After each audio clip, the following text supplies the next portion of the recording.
තෙරුවන් සරණයි.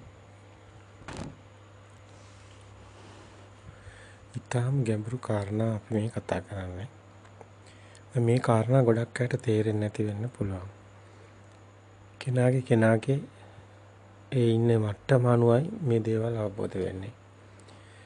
ඔබගේ මට්ටමට අපි මේ ධර්ම පැහැදිලි නොකරට ඔබ ගැටෙන්න යන්න එපා.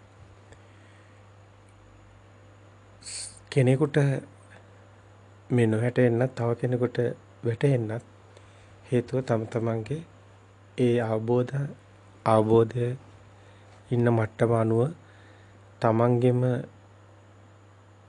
ඒ විඥාණයනේ මේ දැනගැනීම සිද්ධ වෙන්නේ.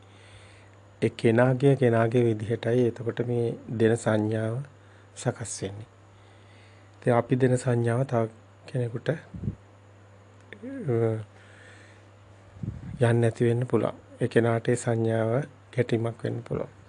බොහොම පරිස්සමින් මේ දේවල් අහන්න ඕනේ. කෙනෙකුට හිතෙන්න පුළුවන් මේ බුද්ධ ආගමද කියලා. තව කෙනෙකුට හිතෙන්න පුළුවන් මේවා ධර්මයේ තියෙනවද කියලා. ඉතින් අපි කවුරුත් බොහොම නිහතමානී වෙන්න ඕනි. අපි බොහොම පරිස්සමින් මේ ධර්මයේ දකින්න ඕනි. ඇයි එහෙම කිව්වේ? මේක ප්‍රායෝගික පැත්ත කතා කරන්නේ. එතකොට අපි පොතම කතා කරන්නේ නැහැ. ඉතින් අපි පොතම කතා කරත් ඔබ කියයි බොහොම හොඳයි කියලා. නමුත් මේ පොත කියන්නේ අපි සිතුවිලි ටිකක් විතරයි. පොතේ තියෙනවා ඒක බලාගෙන කියනවා. ඒක තුල ඔබගේ දුක නැති වෙන්නේ නැහැ. දුක තියෙන්නේ ඔබගේ හැඟීම් දැනීම එක්ක. ඒ කියන්නේ ඔබට තියෙන වටිනාකමක් අගයක් ඇති වෙලා. ඒ තුලයි ඔබට යම් කම්පනයක් තියෙනවා. ඒ තුලයි ඔබ මේ ඔබ ඔය වේදනාව විඳින්නේ, සැප විඳින්නේ, දුක් විඳින්නේ. ඒ විඳීම තියෙන්නේ. සැප දුක ඔබ විඳිනවා. ඒ වේදනාව තියෙනවා. ඒකේ සත්‍ය දකින්න කෙනාට ඒක ඉන්නේ නැත්තේ. ඒ මායාව තුළ රැවටීම තුලයි ඔක එන්නේ. නැති දෙයක් ඇති කියලා ගැනීම තුල යම්කිසි ආතති ස්වභාවයක් තියෙන. ඒක නැති වෙන තැන ඒක වහගෙන ඉන්න එකනේ තියෙනවා කියනකම. ඒතර තියෙනවා කියන කම්ම තමයි මේ අපේ ආත්මය කියන දෘෂ්ටිය තියෙන්නේ. ඇත්තම අනාත්ම සංඥාව යමෙක් හරියට වඩනවා නම් ඒ කෙනාට ආත්ම සංඥාවක් හම්බ වෙන්නේ නැහැ. ආත්ම සංඥාව අවබෝධ කිරීම තුළයි අනාත්ම සංඥාව ඉස්මතු වෙන්නේ. සත්‍ය ඉස්මතු කරනවා කියන්නේ එතනට. ඉතින් ඒක ඔබට දැනෙනවා මේ ආත්මී කියන ස්වභාවය, මේ මම කියන ස්වභාවය, ඒ මම කියන අපි අම්මා පුංචි නැන්ද දුව අක්කා එකම කෙනාට අපි ගොඩාක් නම් කියනවානේ. ඒතකොට අපි ආත්මයක් කියන්නේ මේ අම්මනේ ආත්මය කියන්නේ. නමුත් ඒ කෙනා අම්මා වෙන්නේ නැහනේ. තව කෙනෙක් පුංචි අම්මා, තව කෙනෙක් නංගි, තව කෙනෙක් නැන්ද, තව කෙනෙක් දුව, තව කෙනෙක් ආච්චි. එකම හතරමහා භූතයක්. විවිධාකාර අඳුන්වා දීමක් සංඥා. ඒතර එතන ආත්මයක් නම් එතන අම්මගේ ආත්මය තියෙන්නේ බෑ. එහෙම දෙයක් නෑනේ. ඔබ ගුරුවරයෙක්, නෝනා ඉස්සරහා මහත්තයෙක්, පන්සලේ උපාසක මහත්තයා, ළමයින්ට ගුරුවරයෙක්, දරුවන්ට තාත්තා කෙනෙක්. ඔබ තාත්තද? ඔබ ගුරුවරයෙක්ද? ඔබ උපාසක මහත්තයාද? ඔබ කවුරුද? එතකොට ඔබ කියන ආත්මේ මොකක්ද එතකොට? ඔය එක්කෙනෙක්වත් ඔබ නෙමෙයිනේ. මේ වගේ ඔබ මේ සත්‍ය දකිනවනම් ඔබට මෙතන ස්ථිර වශයෙන් දෙයක් පනවන්න බෑ. දෙයක් ඔබ හිතන දේ නෑ. ඔබ හිතන්නේ නාමයක්. හැම කෙනෙක්ම සිතුවිල්ලක තියෙන නාමයක්. චේතනාවක්. ඒකමයි සංකාරය. ඒ සංකාරය කියන්නේ මායාව. ඒකට තියනවා කියලා ගත්ත එක. ඒකමයි අවිද්‍යාව. දැන් ඔතන ඉන්නවද? ඔතන තාත්තා කෙනෙක් ඉන්නවද? ඔතන ගුරුවරයෙක් ඉන්නවද? ඔතන උපාසක මහත්තයෙක් ඉන්නවද? ඔතන මහත්තයා ඉන්නවද අර නෝනාගේ? එතකොට ඔතන කවුද ඉන්නේ? ඔතන කෙනෙක් නෑ නේද? ඔය කෙනෙක්වත් නෙමෙයි නේද? ඔබ කවුද එතකොට? අනේ එතකොට තමයි මූලේ ප්‍රභවය. කෙනෙක් නෑ. මේ නැති දෙයක් ඇති කළ ගැනීම තුළ නැති වෙන ප්‍රවණතාවය තියෙනවා. ඒ නැති වෙන ස්වභාවයමයි. වෙනස් වෙන ස්වභාවයමයි. ඇති කරලා ගැනීමමයි. තියෙන ආතතිය. ආත්මීය ස්වභාවය. අපි කිය මෙතන ඉරක් තියෙනවා, හඳක් තියෙනවා, පොළොවක් තියෙනවා, දරුවොත් ඉන්නවා, මාත් ඉන්නවා, හුලඟක් තියෙනවා, ගහක් තියෙනවා, ඔක්කොම තියෙනවා. ඔක්කොම තියෙනවා කියලා හිතෙන්නේ. නමුත් එකක්වත් නැහැ නැත්ත. ඇත්තම ඔබ හිතනවනේ. ඉර කියන්නේ මොකක්ද? ඉර කියන්නේ ඉර කියලා, හඳ කියන්නේ හඳ කියලා. අපි කියන්නේ අපි මේවා අපිම වෙනස් කරනවානේ. අර කොරෝනා වෛරස් එක. COVID-19 කියන.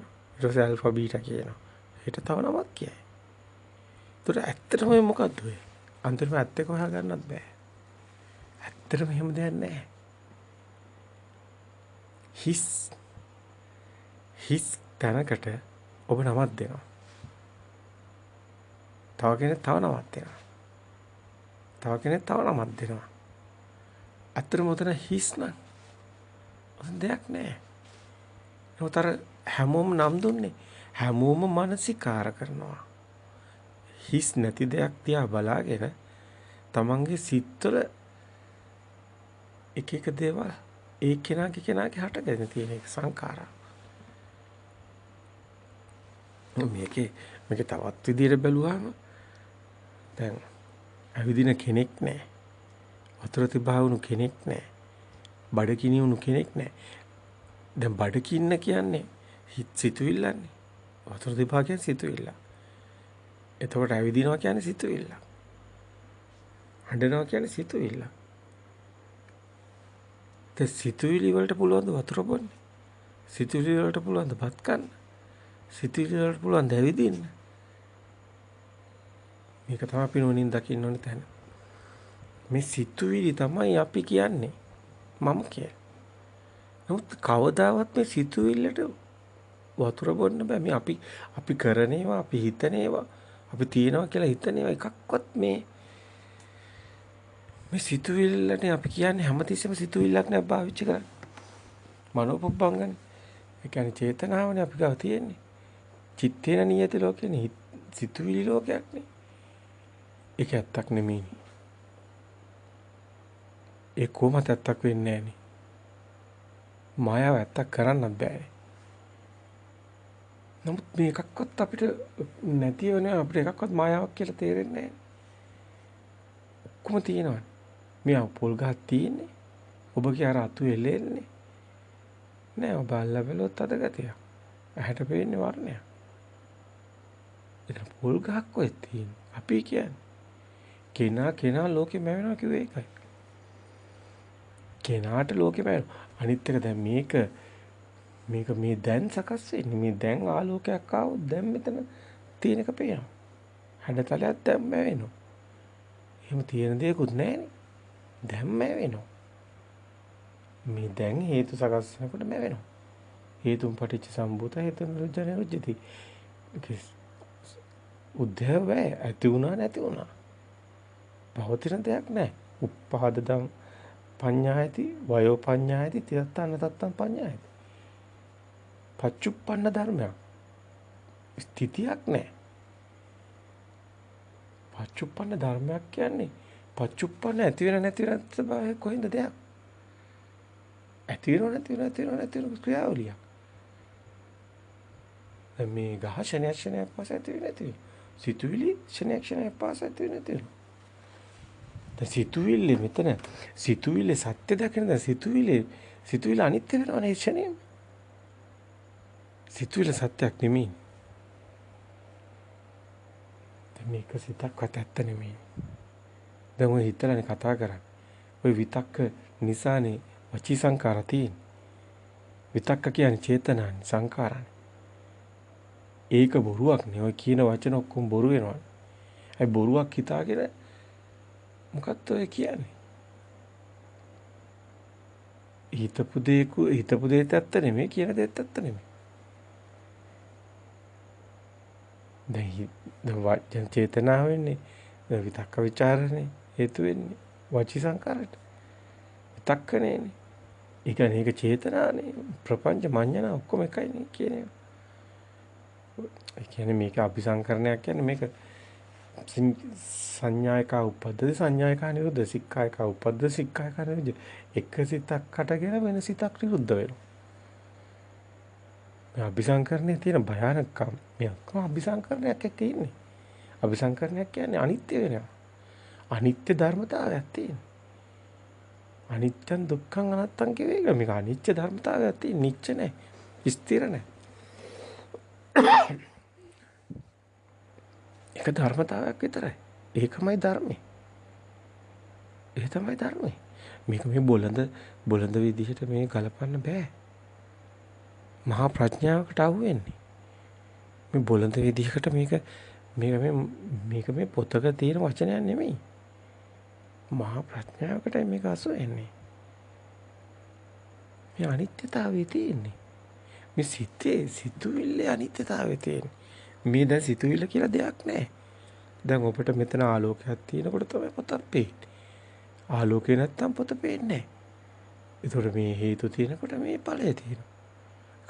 ඒකේ හේතු නිසා හේතු නැත්තම් ඵලය නැහැ. ඒකයි හේතුන් පටිච්ච සම්භූත හේතු නිර්ජනයජ්ජති. තාපත්තකින් බලන ඉමස්මින් සති දන්න හොති ඉමස්මින් අසති දන්න හොති ඉමස් උප්පද්දයි ජං උපජින සමෝදය දන්න රජති. මේ ඇති කල්ලි මේ වේ මේ නැති කල්ලි මේ නොවේ මේ ඉපදුණු කල්ලි මේ ඉපදී මේ නිරුද්ධුණු කල්ලි මේ නිරුද්ධ වේ. ආලෝකේ නැති වුණා පොතක් පේන්නේ.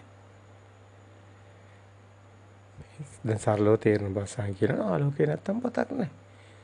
ආලෝකේ නිසා වර්ණයක් පේනවා. අපි කියනවා සම්මුතිය පටලවල පොත කියලා.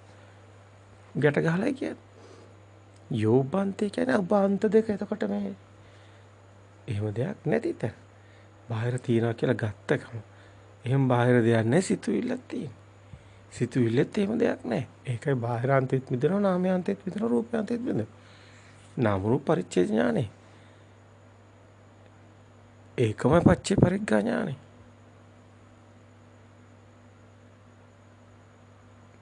එතකොට ඔබ කියලා කෙනෙක් කොහෙද ඉන්නේ? ඇහෙනවා නම් සද්දයක්. ඒක සද්ද විඥාන, සෝත විඥාන සිතක්. වර්ණයක් නම් චක්කු විඥාන සිතක්. රසක් නම් ජීව විඥාන සිතක්. ගන්ධයක් නම් ගහන විඥාන සිතක්. ඔහොම එක සිත් වර්ග තියෙන මේ සිත් ගොඩක් නේ තියෙන එක සිතක් නෙමෙයිනේ. මේක නම් අතරම මහා ප්‍රඥාවක් තමයි මේක ලේසියෙන් අවබෝධ කරගන්න හම්බෙන්නේ. දැන් මේක කිව්වත් තේරෙන්නේ නැහැ කාටවත්. ලේසි නෑ.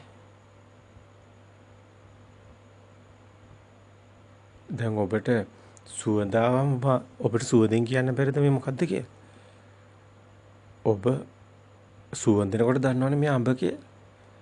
ඔබ සුවඳෙනකොට දන්නව මොනවද කියලා? ඒක නාමේ ඇවිල්ලා තියෙනවා සුවඳෙනුත්. ඒතර රස දිව ගාලා බලනකොට ඔබ ඇස් දෙක ගැට ගහලා දිව ගාලා බැලුවත් මොනවාරි කටට දැම්මොත් ඔබ දන්නව මොනවද කියලා. ඒතර සංඥාවක් නෙන්නේ.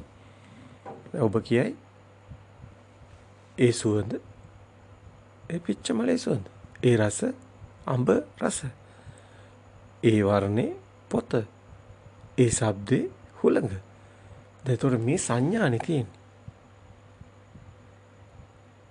මේ ద్వාර 6ට ප්‍රසාද 6ක් තියෙනවා. ප්‍රසාද රූප 6ක් නේ තියෙන්නේ.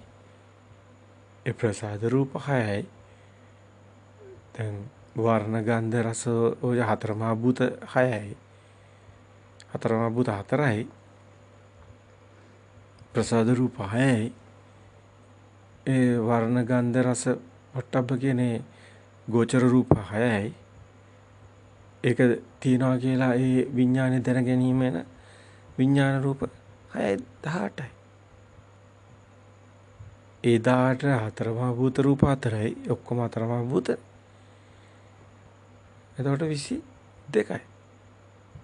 ඒ 22ට දැන් මේක කෙනෙකුටනේ දැන් මේ සිත සකස් වෙන්නේ. ඒකට මේ සේරම එකතුවනේ ජීවිතයක් කෙනෙක් ඉන්නවා කියන හැඟීම. ඒක තමයි මේ මෙතන ජීවිතේන්ද්‍රිය රූපේ. මෙතන ආත්මය පුජ්‍යලේ පණව ගැනීම තමයි හෘද වස්තු රූපේ. ඉතින් ඒකම තමයි. ඒතකොට දෙකයි. අතර හතරමහා භූත හතරත් එක්ක අර අසත් රූපයත් අස විඥානත් ඒ 6 ගොඩවල් 18යි. හතරමහා භූත රූප 4යි 22යි. ජීවිතේන්ද්‍රිය රූප හෘද වස්තු රූපයි අර භාව රූප දෙකයි. පුරුෂ භාව ස්ත්‍රී භාව කියන. එතකොට 3යි 2යි 5යි. එතකොට හතරමහා භූත හතරත් එක්ක 22යි 22යි 3යි 23 24 25 26 27 ජීවිතේන්ද්‍රිය රූපය හෘද වස්තු රූපය භාව රූපය. එතකොට 22යි 3යි 26 27 23 24 25 ඊට පස්සේ ජීවිතේන්ද්‍රිය රූපයයි භාව රූපයයි හෘද වස්තු රූපයයි ලහුතා මුදුතා කම්මන්තා.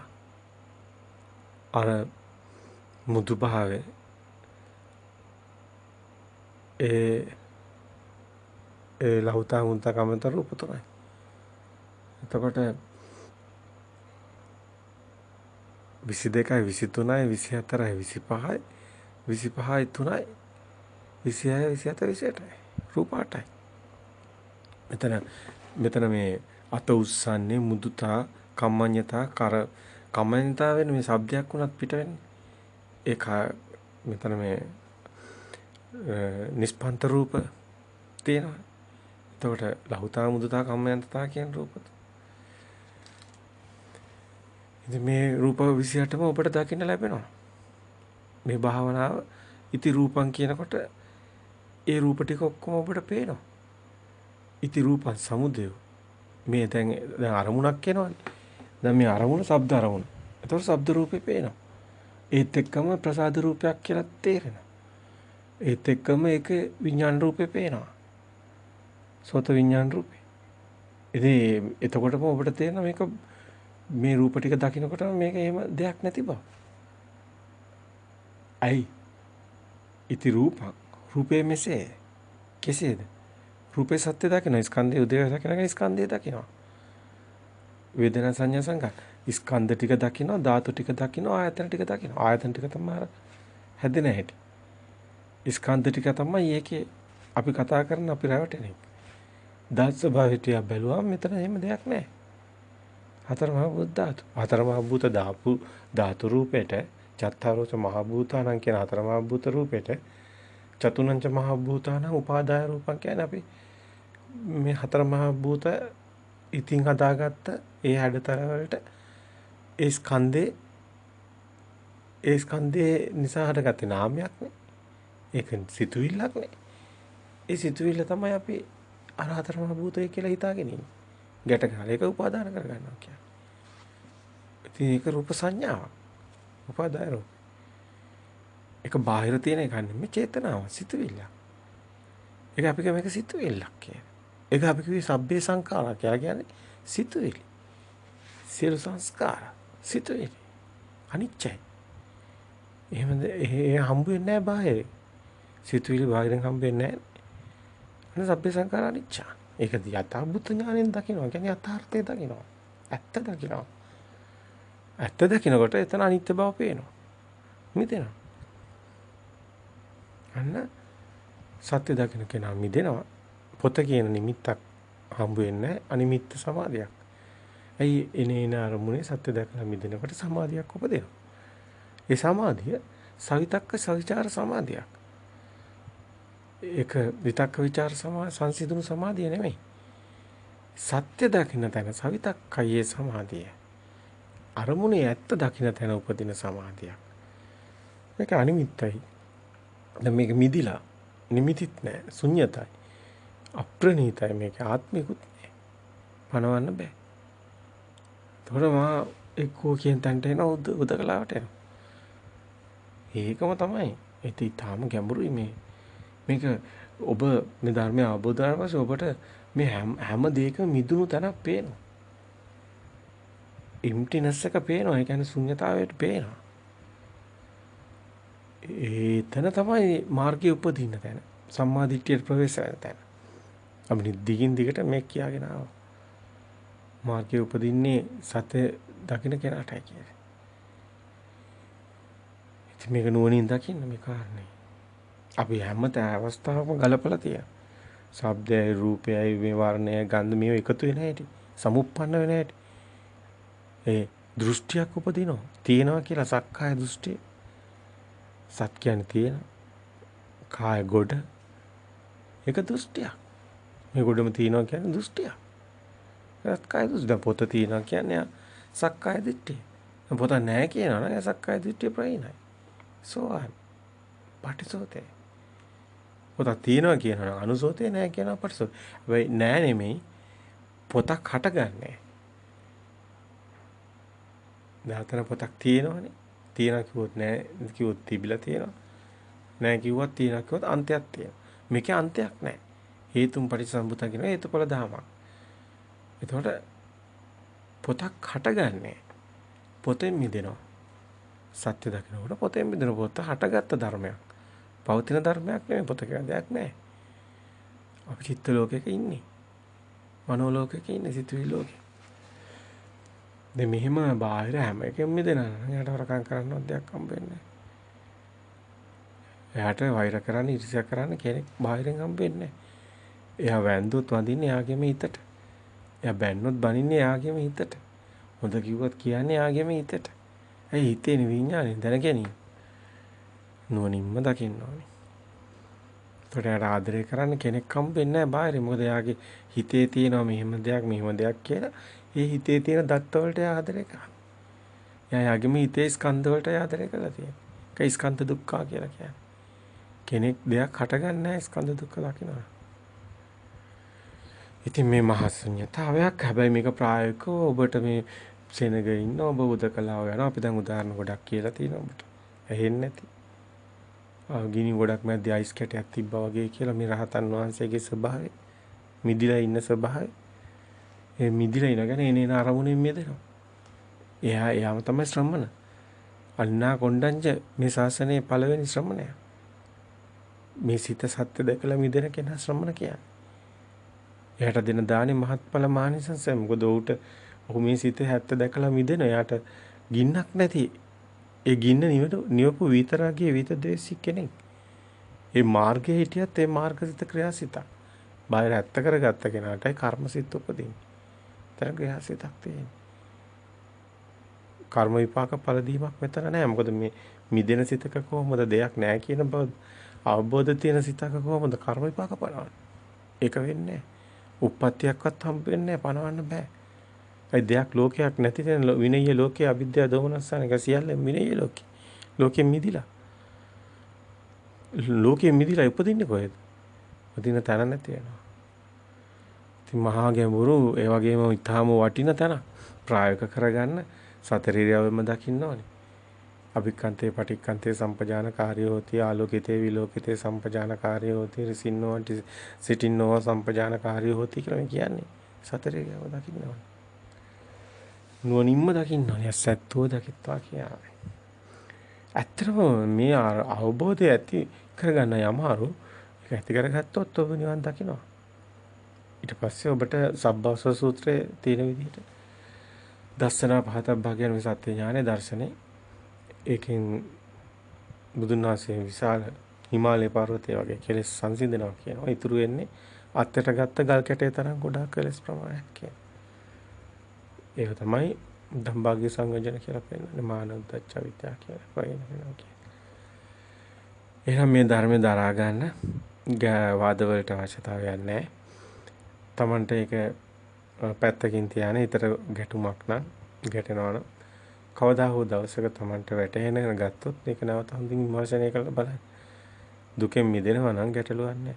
දුක තියෙනවා නම් ඔබ තාම මාර්ගයට ඇවිල්ලා නැහැ. දකින්න ඇස්සත් වගේ. ඉතින් ඇත්තටම මේ ධර්මයේ ශ්‍රවණය කරන්න. පුජ්‍යලය වැඩක් නැහැ. ඒ කවුරුන් හෝ වේවා කියන ධර්මයේ බලන්න හොඳට අහලා මේක බුද්ධ ධර්ම මේ ධර්මයේද කියලා. ඒකෙන් ඔබට රාගය ඇවිස්සෙනවද? තව ලෝකයකට යන්න හිතෙනවද? ලෝකයක් තියනවා කිව්වත් එතන සක්කාය දිට්ඨිය. ඉතින් දකින්න මේක නුවණින්. කොතනින්ද මේ සත්කාය දෘෂ්ටිය පනවන්න පුළුවන්? ඒ පැන වෙන්නේ කොතනින්ද කියලා දකිනවා. ඉතින් දකින්න බවම මෙතන කෙනෙක් නැහැ. දකින්න බව මම කෙනා කියන්නේ. ගැඹුරු කතාවක් තියෙනවා මේක. ඉතින් හැමෝටම තෙරුවන් සරණයි. හොඳින් මේ ධර්ම කාරණා දරා ගන්න. තව විමර්ශනය කරන්න. Tamanටම සාන්දිටික ධර්මයක් ප්‍රත්‍යක්ෂ